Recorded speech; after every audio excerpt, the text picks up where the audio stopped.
Вечер минувшей пятницы многие жители деревни Пожня провели на берегу реки Ижма. Поводом для этого послужили сразу два праздника – Иванов день и День Нептуна. Общий сбор был назначен возле деревенского дома культуры. Отсюда жители Пожни выдвинулись к месту проведения праздника. Путь к деревенскому пляжу они проделали, распевая национальные песни народа Коми. Замыкала колонну повозка, в которой разместилась местная детвора.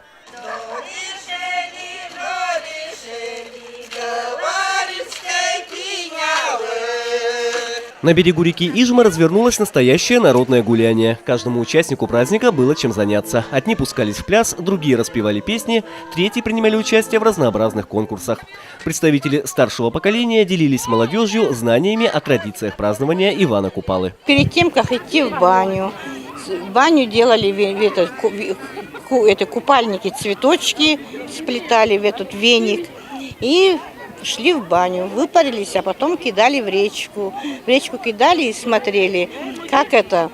Далеко уплывет, долго будешь жить, а если быстро утонет, значит жизнь коротка.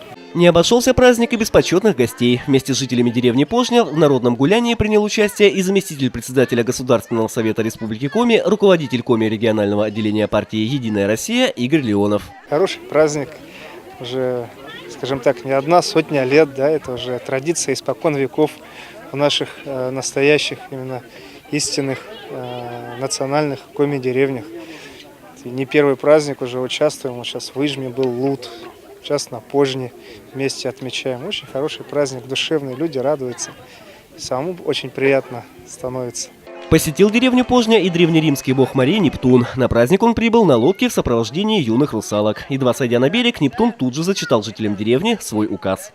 Всех, кто молодой, кто седой, окропить нынче чистой прохладной водой.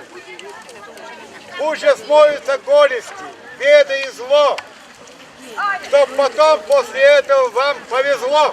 В роли бога морей перед жителями Пожни предстал глава сельского поселения Поляна Владимир Артеев. Этой традиции всего лишь 3 года, однако она уже успела полюбиться всем жителям деревни. За 200 лет со дня основания деревни Пожни, и вот День Ивана Купала, он в деревне всегда отмечался. Потому что это был период, когда народ отдыхает, гуляет перед большими работами, сельхозработами. Это заготовка сена, сенокоса, уборка урожая. И поэтому должны были люди отдохнуть, отметить этот праздник и потом работать.